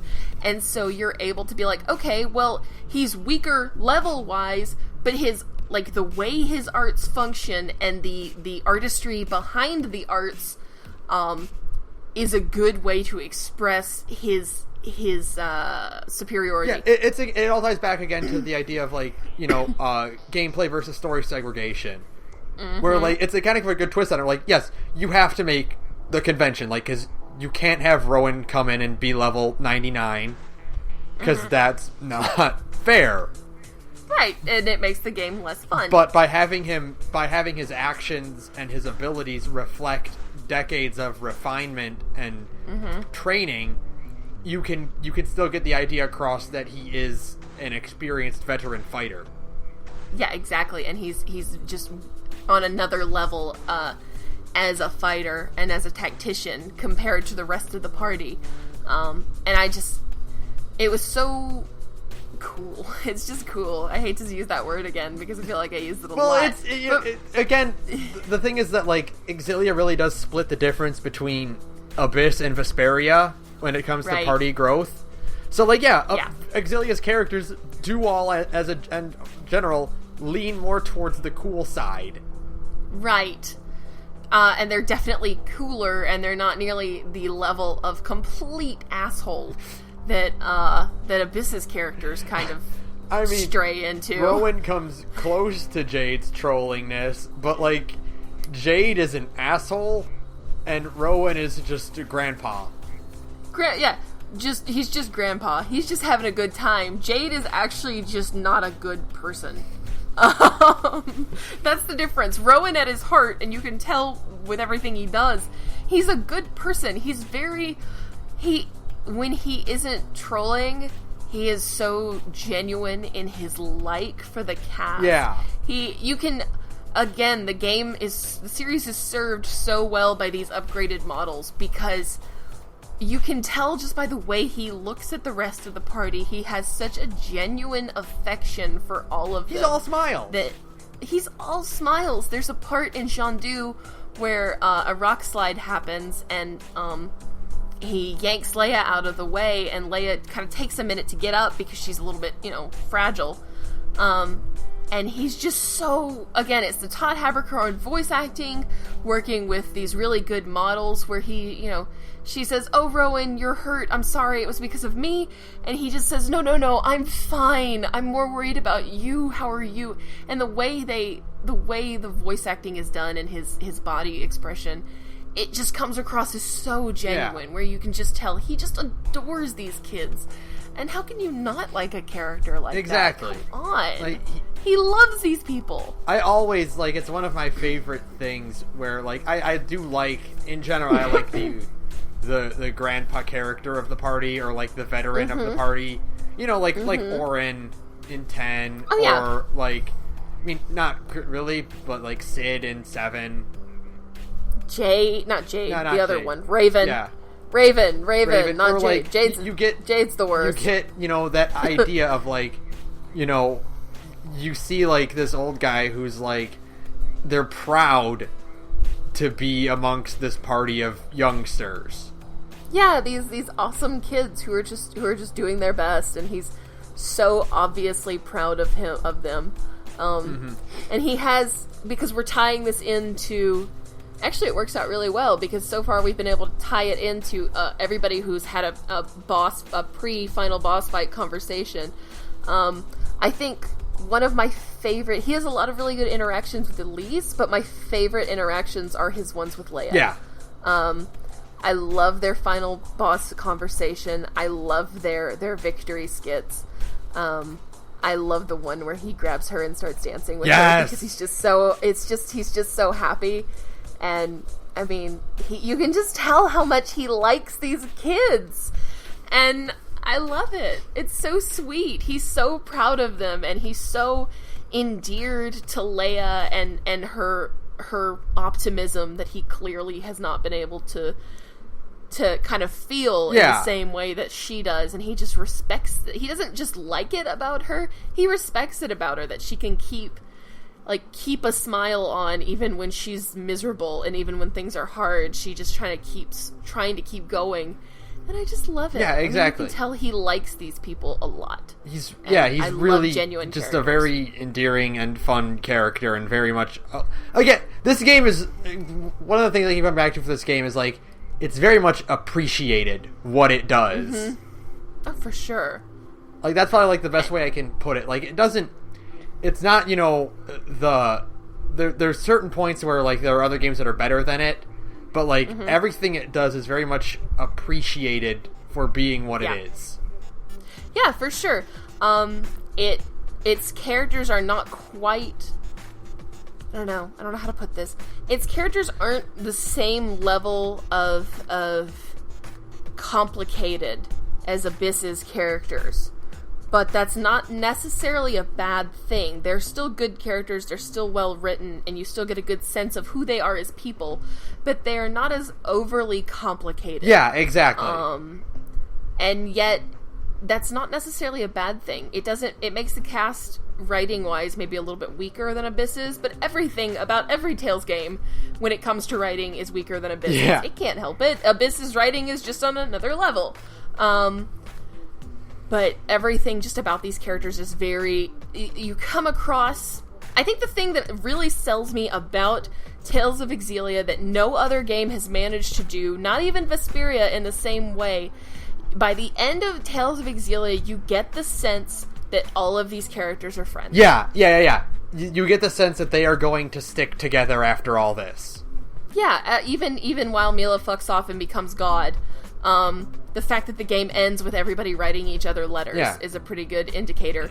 You can tell that these people all like each other, and they show it, they don't tell you. Yeah, you know exactly. What I mean? That's what really you're not sets told it apart. Like they're friends. I mean, even if X2 didn't exist, you could still get the idea that, like, these people are going to stick together and stay in touch after this fight. Right, exactly. Like, they'll still be friends at the end of the day, and they never have to come out and say, well, the power of our friendship, da-da-da, see Tales of Graces. They never have to say anything like that, like, I believe in all of you, or I trust all of you. No, whatever. They never have to say that. You just get the idea by the way they all act around each other that they like each other, and they like being around each other. And even Alvin. Yeah. They all see something in each other that they like, and they want to keep seeing each other. And I love it. It's great. It's really, really, really nice. A good way to end it. Because when you play the game, you get a sense of, like, oh, these people are, like, you feel like you're kind of hanging out with them. Like, they're friends, and you want to keep seeing them. And then we got X2. Mm-hmm. But that's different. We still have one more character to talk about, though.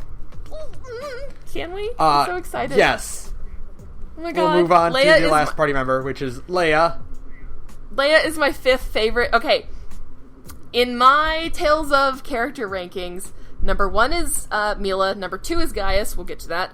Number 3 is Natalia, 4 is Jade, and 5th Amongst a god, a king, a princess, and the necromancer is a 15-year-old nurse from an island village with self-esteem issues. Leia Rolando is the most just refreshingly human character in this game. She is very, very relatable. She is so normal. And even when she's doing abnormal things like fighting monsters with a bow staff, she fails a lot. She's awkward. She's weird. She fails in love and in friendships. She's weird. She's awkward and weird, but not in the anime way. Right. In the normal teenage girl way. Yeah. And she's rejected not just in love, but in friendship. And yet she just keeps on keeping on and doing her best, and you're just like, I love you! Oh my god, she's so good. I wish I could sell the whole world. If I could sell the whole of a fandom on a single character, I would probably pick Leia even over Natalia, because somebody's always gonna think Natalia is a bitch. Yeah. Whatever. But I want the whole fandom to understand the greatness of Leia Rolando, because she's just so human. There's only one sticking point I have about Leia that I don't like, and it's not her fault, it's the writing's fault.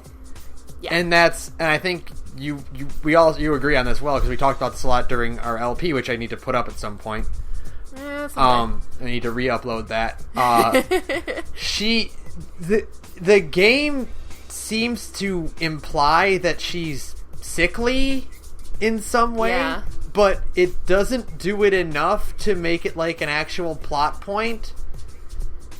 It more so just comes off as like a weird overprotective thing from Jude.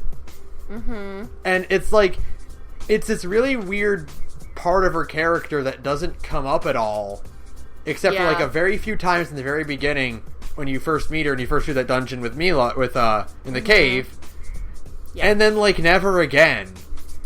Yeah, there's a few side quests there's like one or two side quests you can do to get a more complete picture of the story. And again, there's supplementary material that actually does kind of help it make sense. I'm still not like a crazy big fan of the way they handled it in game, because they didn't explain it well enough to the player. But the deal is that when Leia was young, she was caught in an asperixis explosion because of some of the stuff that Jude's dad had laying around. And she was gravely injured to the point where she was just like comatose and bedridden and almost died. And so apparently, like, from when that happened, it's been a very long and very hard slog to get back to normal for her. Ah, okay. Yeah. And so I think what it is that it's not really that she's sickly, although the game kind of does make a few moments of implying that maybe she's more easily winded. There's like a handful of moments they maybe could have pushed a little bit harder, but I guess they didn't want to shove it down our throats. Yeah. I don't know. So it's kind of like she's still on the path to being like 100% like perfectly healthy. Yeah. And the game doesn't do a great job of expressing that. No, it doesn't. But I think that's like one of the sticking points I have with a lot of a lot of storytelling materials like that, where you have a multimedia story like that, is like anything important needs to be mentioned in the main storyline. And there's a lot in Xillia's storyline that does not get mentioned. Yeah. We'll get into that, especially when we talk about the villains and the Chimeriad. Especially because that is the biggest offender is the backstory for the antagonist, which might actually again need to be a second podcast at this rate, because we're at 1 minute and 33 seconds, and I honestly do think we could probably talk for another hour and a half about the Chimeriad, the villains of Xillia. Yeah, because they're amazing. We might need to cram that in there before X2. You're right. Shit, we might have to do that. Okay. Darn. Nuts. We'll have to talk about Tales games more. Shit, we'll have to talk about Xillia a little bit more. Damn. But mostly Leia right now. Mostly Leia right now, because Leia is so like, I think what it is that she isn't necessarily has a weak constitution, more that she's just really self-conscious about it. Yeah, that would make sense. And she's very paranoid about being perceived as weak after spending such a long time being weak. So she's super self-conscious about it. So when Elise accuses Leia of holding the whole party back, it's really more an attack on, like, Leia's self-confidence than it is on Leia's actual physical capabilities. Because Leia is very capable, obviously. Mm-hmm. But it's really just more like an attack on her confidence as a person, and, like, I get that. And she's just, she's so relatable, and her relationship with Agria is so short-lived, and yet... It's, you know, the thing is, like, Leia's a very, like, tragic character in that regard. In that, like, her failures, like, really, really stick with her. Like, she really focuses a lot on them. And she really just wants so badly. She cannot, because she's coming from a completely different, again, extra materials that aren't in the fucking game. She's coming from a completely different worldview as Agria, who's just spent her whole life being, until she sided with the Chimeriad. I mean, she spent her whole life being kicked around and treated like garbage. And so Agria has no reason to see why anything would ever work out in the end. And it never does. And so for Leia, you know, it's such like a blatant, like, this person represents the opposite of everything you have ever believed, and you can try and convince them otherwise, and it doesn't work, and it's just such a tragic thing. And the only good thing Xillia 2 did was prove they could have been friends, and then they fucked that part up anyways. You know, I really, one thing I love about Leia the most, probably, for me, is that I always love characters who are optimistic in spite of everything that's happened to them. Oh, I know. And, like, watching, she does falter, and she does have that moment of weakness where she stumbles with her belief, and, like, seeing that you can't fix everything like that. But by the end of it, she still does believe that things can be fixed, and that, you know, things will and work out okay if you try hard enough. And the whole, you know, even down to the point, like, with that confrontation with Alvin, is... Oh, I know! Which, you know, even she even comes out of that still optimistic and happy, you know, and believing in that. And she does it in the way that's not the Colette and Ion way, which is... Right. Where to the point where, like... Oh, their optimism is so unwavering that it becomes boring as a result. Right. Like, Leia's falters, she faces opposition, she struggles with it, and then she still comes out on top afterward. Yeah, she still comes out with the belief that, okay, it doesn't fix every problem, but what does it hurt to try? Yeah.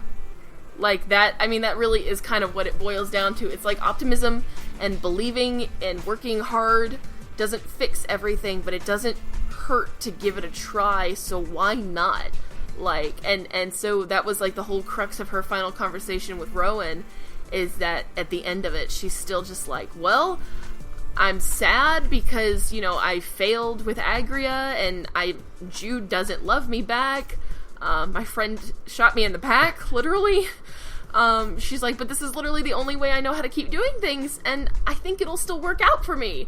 And Rowan is just like, yes, child, you are so wonderful. And it's just like this, he's just validating the shit out of Leia, that whole conversation. Exactly. And you want to do it too. You just want to be like, yes, Rowan, give her that pep talk.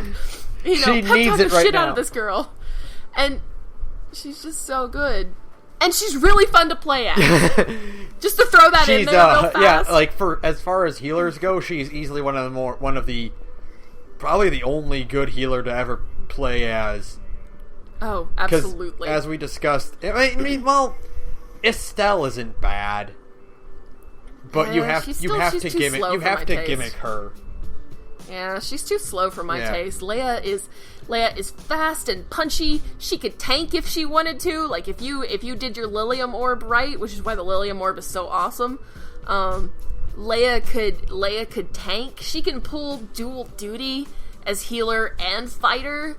And she gets a lot of those single heal buffs. And like I mentioned at the beginning of the podcast, her Link art set with Mila Maxwell is so fucking good that when I am playing as Mila and Leia is in my party, I am linked with no one else. Of course. Ever. Like, you find that combo and you're like, I'm set for life. Like, I don't need anything else. Because when you set off the combo art, when you go into overdrive, you can get off the most amazing set of just like, you can sweep all of the enemies in and then do all kinds of damage, and at the end of the sequence you can heal because they have a combo healing art that's Fairy Circle, and not only does Fairy Circle heal, Fairy Circle does damage. Fairy Circle damages your enemies and heals your allies, and you can control where the circle falls. Oh, it's so good. There are so many options in this game. So good. The option, we're back to the gameplay, and that is just fine, because the gameplay is so strong in this game, and the fight mechanics especially are just so solid. You play them, and I mean, you're just blown away by how much fun it is. It is fun. And Leia is such a good example of it, because she's quick and she's punchy and she's got a really nice varied art list, and I adore that character. I adore her with every fiber of my being. I just think she's amazing. Like, it's really great to finally have, like, I mean, I guess Vesperia, but like, it's great to have a game where we don't actively hate a party member. Oh, I know. Like, there's really nobody, especially because Xillia 2, its handful of redeeming factors is that it made Ivor less fucking awful. So when you go back and you play Xillia, you don't even hate Ivor that much. Yeah, I mean, you do it at that one part. Yeah. Where Ivor deliberately breaks everything. But even then, you're like, you'll grow out of it. Yeah. You know, you look at Ivor and you're like, you're kind of fucking weird right now, but you eventually grow out of it and you mature and you're pretty cool by the end of it. So you're just like, he'll get over it. So like, it's great we finally do, like, Ivor fits that role, but he's not nearly as bad as Colette, Ion, and Sodia. Oh, for sure. Ivor is just kind of annoying and kind of creepy sometimes, but again, he gets over it. Yeah. And he's just like, he's really not that bad at the end of the day. I mean, compared to those three, he's just kind of annoying. Yeah. So there really is nobody in that game who I actively hate. It's really nice. And, like, yeah, we will have to do, because, like, there's so much to say about the Chimeriad, too. Oh my god, I know, right? I could just go on and on. We spent, this entire time talking about how great the party is, because, like I said at the very beginning, like, it all boils down to this game is just so refreshing, and, like, you feel it's very appreciated that what it does for its characters, because, like, it's that great middle ground of, like, they fit certain character archetype roles, like your standard Tails roles. Like, it doesn't go as far as Abyss does with, the dashing the standard JRPG party roles, right? But, like, it does it just enough that they're very fresh takes on that it plays role with them.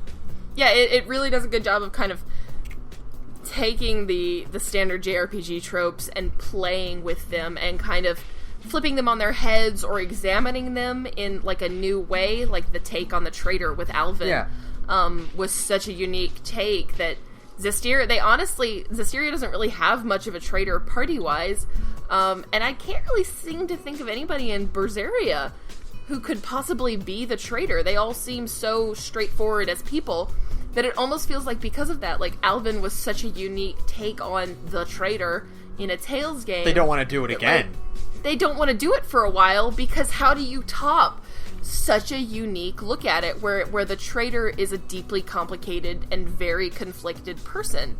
It's kind of like how what Symphonia did for its take on standard JRPG plot tropes. Yeah. Xillia does with its characters. Yeah. Xillia has certainly, if not the best written cast, it has the most likable cast. Oh yeah, definitely. In the series. there is not a single character in the main party who I am annoyed by or dislike. Yeah. Or that I'm ambivalent. Exactly. Toward, not even to the point where you're like, well, I could take or leave them. Yeah, me and like Carol and Genus, I'm just kind of like, I can't, I'm having a hard time connecting with you. But I don't really have that problem in Xillia. I think every single character, I can find a point of connection with them. They're very relatable in a way that's like, it's not Persona levels of connection with them, but like, you have that one point where like, okay, I can tell where this character's coming from, and that allows them to be more fantastical about everything else, and allows them to be more, bombastic and ridiculous. Yeah, ridiculous and like fantasy and heroic, kind of thing. Yeah, for sure. And I think just the fact that these characters are so human, and even, and then they have Mila, who is a literal god, and even she has her humanizing moments where she kind of learns to be human by hanging around these very human people. I mean, she even says that about, I don't remember which character she said it about. It was probably Jude, because a lot of her commentary is about Jude. She just says, like, I like you. You're just so very human, And you can hear, even with her voice actor's terrible audio quality, you can hear the affection in her voice, where she's just like, you're just so human. And she starts out as a very, like you said, a very alien character. She doesn't really know how to relate to people.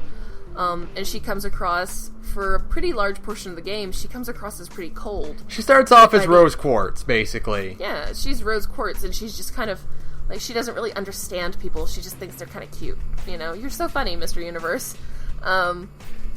And then by the end of it, she's spent all this time with these people, and she's become more human as a result. And I love that she ends up, she doesn't, as sad as I am that her and Jude don't get to, like, end up together, like, not even romantically, just hanging out together. As sad as I am that happens, I love that she gets to become God. Yeah. She gets to become Maxwell at the end of it. And just to round this conversation out, I love the final emotional beat of Tales of Xillia, where it's the end of this huge long journey, and there's a light at the end of the tunnel. They dispelled the schism. Things are going to be okay. There's enough mana to save both worlds until a better solution is found. And she takes Jude's hand and she says, I am Mila Maxwell, and I am going to be okay. And she's crying, and you're like, it's so beautiful! Yeah. It's so beautiful. It's such a good, like that is, like, the moment of Xillia. It's, like, the final, like, punch where it's, like, you've had this, like, emotionally distant character who ends the game crying with joy. To the point where, like, that changes to the title screen. Yeah! The scene of them holding hands, when you beat the game, that becomes your title screen. Yeah, exactly! Oh, it's so good. And I love that I am going to be okay was just amazing. Oh my gosh, it's so I also good. really love the way they end the game. Oh yeah. Because like most Tales game stories end with, we've completely demolished our system of magic or whatever, or the way things have always been. We've completely demolished it. And we're scared of this. We have this new world that'll be strange and distant, but I'm pretty sure we can handle it. I love that, like, they end the game on a temporary solution. Oh, I know, right? And I love that they, as weak as I think the Olympias section of Xillia is, it seriously could have standed another 6 months in development to really flesh it out. I think the smartest thing they did was go to Olympias, because it gave a moment to really humanize the use of Spyrex. Mm-hmm. It wasn't, because until that moment, Spyrex have only been able to be seen as an evil thing. They were only ever evil. They were used to hurt the party. The Lance of Kresnik is a huge Spyrex. They're only ever seen doing bad. until you get to Olympius and you realize, oh, these people's whole lives revolve around these things. It'd be like taking electricity away from us. Yeah, like there's that one old lady who's like her Spyrex is a pacemaker. Yeah.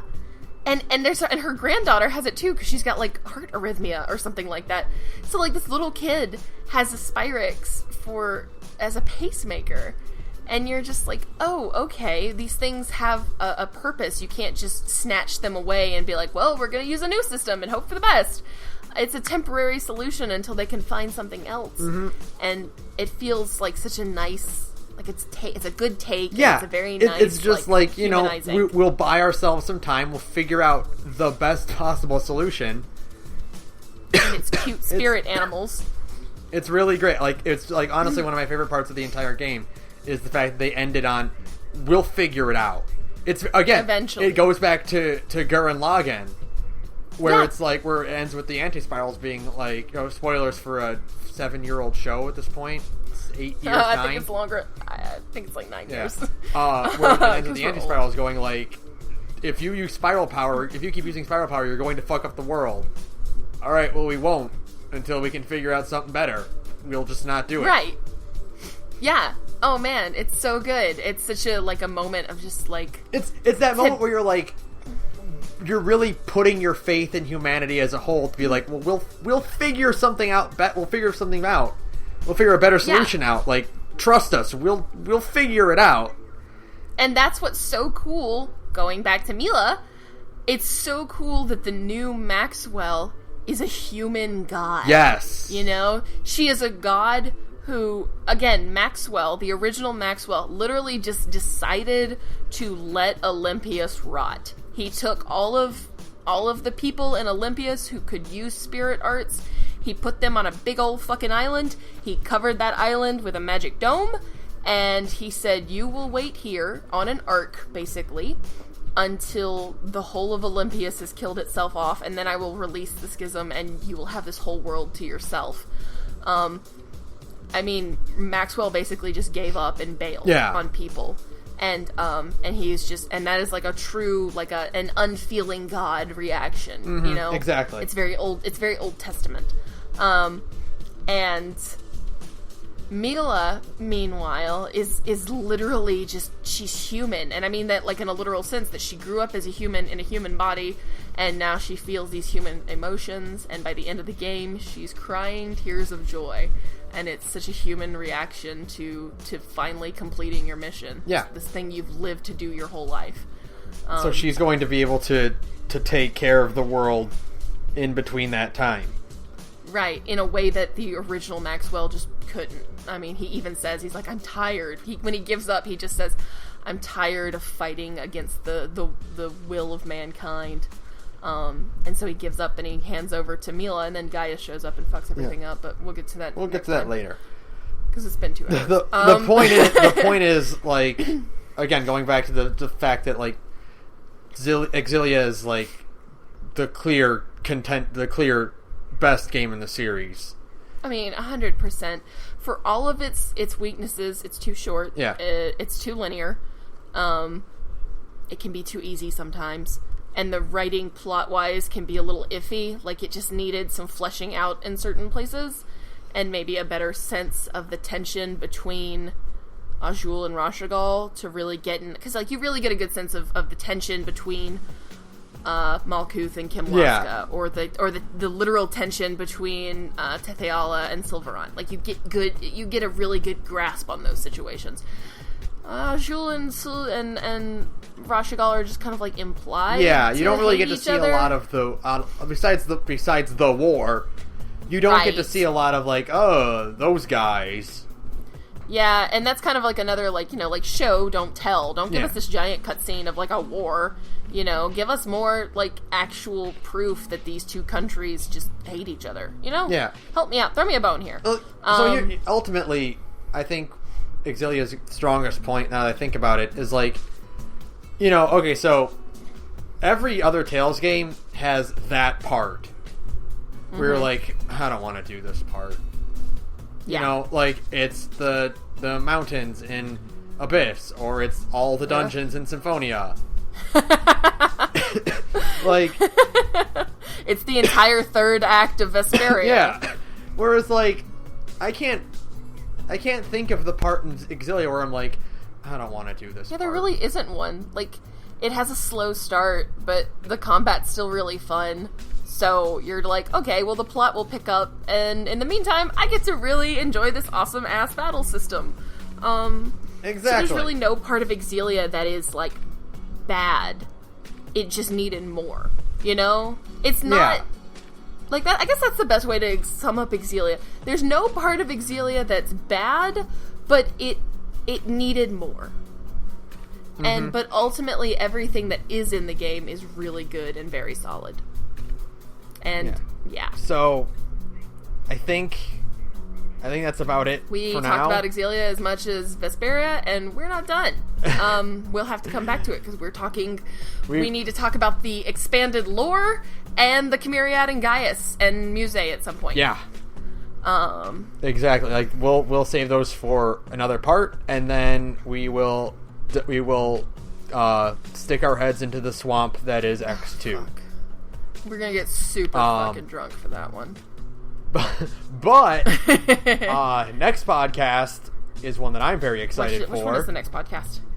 Because I get to tell you about Mortal Kombat. Is that next week? Okay, I'm excited now. That's not next week's. That's next the week after. Oh right, we're on break next week. Okay, I'm so excited. But oh my god, the next one will be we're trying a different formula. We're not gonna tell you anything about it, but it's gonna be good. You should tune in. Yeah. So that one I'm really excited for, and I'm doing my research for it now, and I cannot wait to tell Sarah all about the wonderful world of Mortal Kombat. I'm so excited. Hey, Christmas is coming. Hey, don't forget, Christmas is coming, and we want to do a Christmas chillcast where we sit around and talk about our favorite video game memories. And we want to talk about your favorite video game memories centered around Christmas, or just in general, if you want to do that. Yeah, just in general. So email them to us. I already have. Really? That's exciting. Yep. So that's cool. Oh, but we will always take more. You can send us an email about anything you want at thegorgepodcast@gmail.com.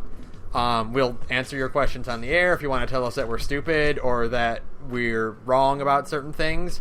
If you want to tell us that Elise is actually the worst kid character, you're wrong, but we'll still read it aloud. And if you want to tell me that Xillia is actually pretty mediocre, well, no, you're wrong. But we'll read it on the air, and then I'll tell you how wrong you are again. But yeah, you should also tweet at us at the Gorge Podcast, the Gorge Podcast, not the Gorge Codcast. Yeah, the Gorge Podcast. There's a link to both of those in the description, of course. Sarah, tell us about your other podcast. Hey, I'm in another podcast. It's an LGBT RPG podcast called Big Gay Nerds. I play it with a bunch of other really cool people who are also some big gay nerds. You should listen to it sometime. We're on SoundCloud, and we're pretty cool. And we love it. And you should love it, too. That was a shitty promo. No, that works, though. I'll link to that in the description as well. Thanks, as always, to Broke for Free for use of our background music. Link to his work in the description. Fuck. That will be it for promos. I think we're good. We don't have anything else? Fuck Dima? No. Fuck Dima! Good night, everybody. Good night, everyone.